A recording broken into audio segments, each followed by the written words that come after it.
Very good morning to all. How are you? कैसे आप लोग? आई होप आप लोग बहुत अच्छे होंगे। ठीक, आज हम क्या करने वाले हैं? आज हम समरी करने वाले हैं, क्लास 12 का समरी करने वाले हैं। देखते हैं कौन सा समरी करने वाले हैं। Now the leaves are falling fast. आज हम समरी करेंगे। Now the leave are falling fast. Now मतलब अब, लीव पत्ते, the leave are falling fast. अब पत्ते तेजी से गिर रहे। फॉलिंग फास्ट, फॉलिंग मतलब गिरना, फास्ट मतलब तेजी से। ठीक, अब क्या हो रहा है? पत्ते जो है एक वृक्ष पर से तेजी से गिर रहे हैं। इसकी समरी के बारे में आज हम जानेंगे, पढ़ेंगे। ठीक है, किस तरह समरी हमको लिखना है, किस तरह से एग्जाम में पूछा जाता है और किस तरह से एग्जाम में हमको लिख के आना है, उसी का हम आज समरी करने जा रहे हैं। ठीक, अब देखो आगे। राइटर कौन है इसके? W.H. ऑर्डन जी इसके राइटर है। ठीक है, इसका बॉर्न कब, मतलब जन्म कब हुआ है? तो 21 Feb 1907, मतलब कि 1907 में इनका जन्म हुआ है। कहाँ पे हुआ है? तो यूनाइटेड किंगडम में इनका जन्म हुआ है, यूके में इनका जन्म हुआ है। किनका? W.H. ऑर्डन जी का। कब हुआ है? तो 21 फरवरी 1907 में इनका जन्म हुआ है, यूके में। इनका डेथ कब हुआ है? तो 29 सितंबर 1973 में। कहाँ पर? ऑस्ट्रेलिया में। देखो, इनका जन्म हुआ है कहाँ पर? यूके में, और इनका मृत्यु कहाँ पे हुआ है? तो ऑस्ट्रेलिया में। ठीक, इतना समझ में आ गया?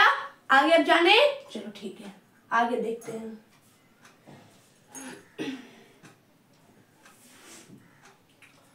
और चलो देखते हैं।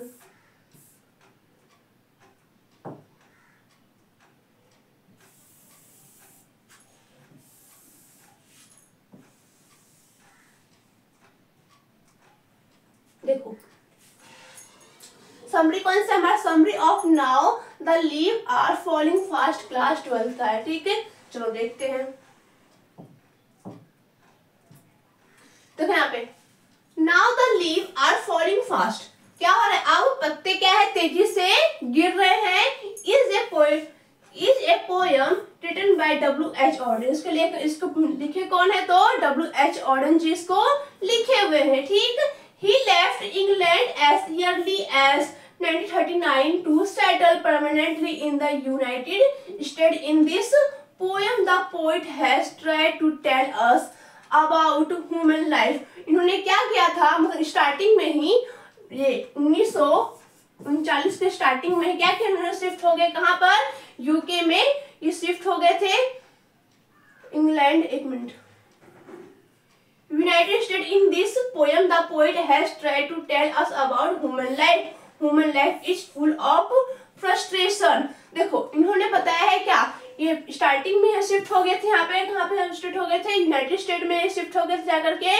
ठीक है, और इन्होंने किस बात पे जोर मतलब कि दिया है इस समरी में, किस बात पे गौर किया है? एक ह्यूमन लाइफ के ऊपर, मतलब एक जो मनुष्य का जो जीवन है वो किस तरह से एक फ्रस्ट्रेशन, मतलब कि किस तरह से जीवन, जो इंसान का जो लाइफ है किस तरह से,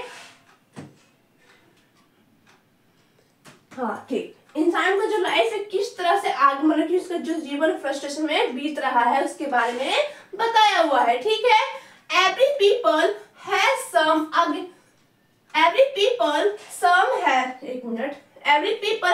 some aim in his life which he want to fulfill, but only few get success and the rest just aspire for. क्या है? हर इंसान का, हर मनुष्य का कोई ना कोई सपना होता है, कोई ना कोई एम होता है कि मैं इसको पूरा कर सकूं। ठीक है, कोई, लेकिन देखो इसको success and the rest just aspire for.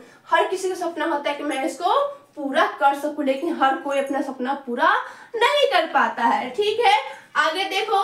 The poet has tried to tell us while giving an example of a plant in. देखो, अब क्या कर रहे हैं? जो पोएट है, जो हमारे कवि जो है, एक एग्जाम्पल के साथ एक पौधे का, एक प्लांट का एग्जाम्पल लेते हैं, एक पौधे का एग्जाम्पल लेके बताते हुए बोलते हैं, in the autumn season, the leaves of plants very fast and the plant look naked. क्या होता है कि आगे देखो क्या बोल रहे हैं कि एक जो देखो ऑटम सीजन में जो प्लांट होते हैं, जो पौधे होते हैं, ऑटम सीजन में क्या होता है, कोई पौधा है, ठीक,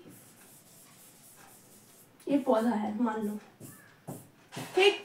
अब क्या ऑटम सीजन में आएगा, खूब हवा वाला मौसम आएगा, तो क्या होता है इसके जो पत्ते जो होते हैं वो पूरे नीचे झड़ के गिर जाते हैं, ठीक है। गिरने के बाद नेक्ट मतलब कि पूरा ये कैसे लगने लगता है, गंजा, टकला, नग्न लगने लगता है। कैसे लगने लगता है ये प्लांट, नग्न लगता है ये। क्यों? क्योंकि ये ऑटमन सीजन में पत्ता, देखो ऑटम सीजन आएगा तो हवा आएगा तो पत्ते झड़ेंगे तो पूरा जो सब पेड़ पर जो हरे हरे पत्ते लगे हुए हैं वो पूरे उसके गिर जाएंगे और वो पूरा एक नेक्ट मतलब एक नग्न के हिसाब की तरह लगने लगेंगे, ठीक है। This is the same condition of human life. ऐसे ही कंपैरिजन कर रहे हैं ह्यूमन लाइफ से कि सेम टू सेम ऐसे ही इंसान का लाइफ भी होता है, ठीक। इंसान का, मनुष्य का लाइफ भी ऐसा होता है। The poet has discussed about a plant name is trolls।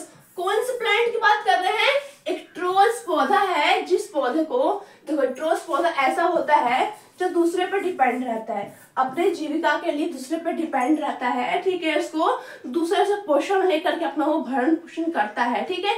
उसी को बोलते हैं, उसी पौधा का नाम है ट्रोल्स। देखो यहाँ पे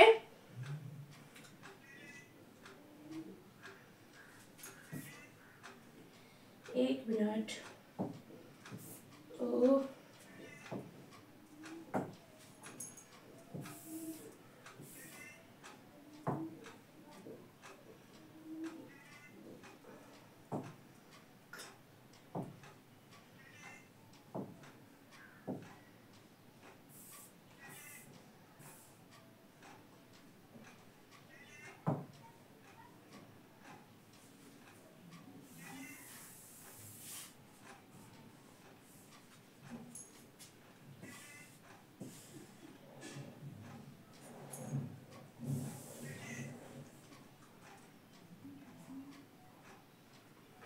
कहाँ पे थे, ट्रोल्स, ओके ट्रोल्स यहाँ पे ना।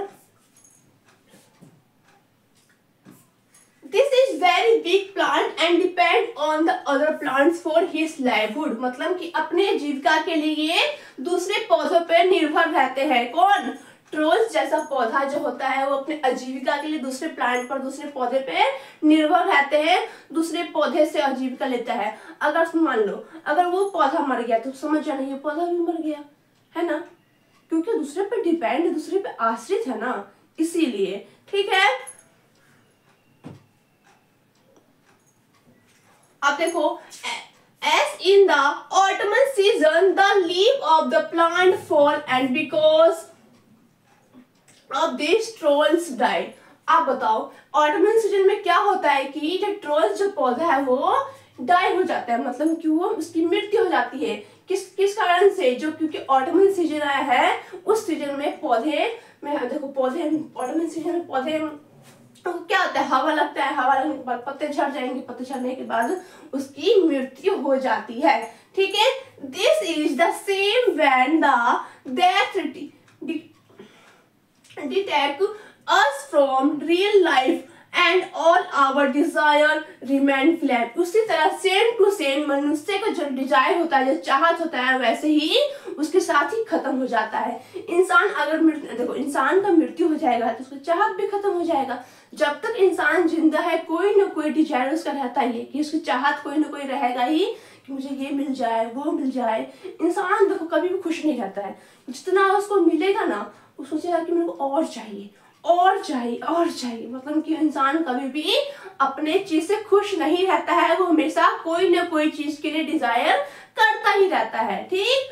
अब आगे देखें, it's really a fine poem by W.H. Auden which he has brilliantly talk about the hearth related death। उन्होंने एक डेथ के बारे में बताया है कि W.H. Auden जी बोलते हैं कि जिस तरह से पौधा का मृत्यु हुआ है वैसे ही मनुष्य का एम का चाहत का भी मृत्यु हो जाता है, कब, मरने के बाद, ठीक है। And and also advise us to be like a mountain. क्या बोल रहे हैं? Who crutches the thrust of travel in their last distress. क्या बोल रहे हैं कि एडवाइस देते हैं, किसको एडवाइस देते हैं? मनुष्य के। कौन एडवाइस दे रहे हैं? तो W.H. ऑर्डन जी एडवाइस देते हुए बोलते हैं कि हमको, इंसान को, मनुष्य के एक माउंटेन की तरह रहना चाहिए। किसकी तरह रहना चाहिए? तो माउंटेन की तरह एक इंसान को रहना चाहिए। और crunch the thirst travels in their last distress.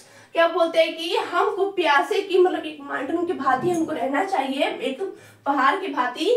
और जो प्यासे ट्रेवल्स यात्री होते हैं उसको पानी पिलाना चाहिए। ठीक, इसके बारे में हम लोग को बताया गया है। अच्छा लगा आप लोग को? अच्छा लगा कि नहीं लगा? चलो ठीक है, गुड। आप देखो आप हमारे क्या हो गया, ये हमारा समरी पूरा कंप्लीट हो चुका है।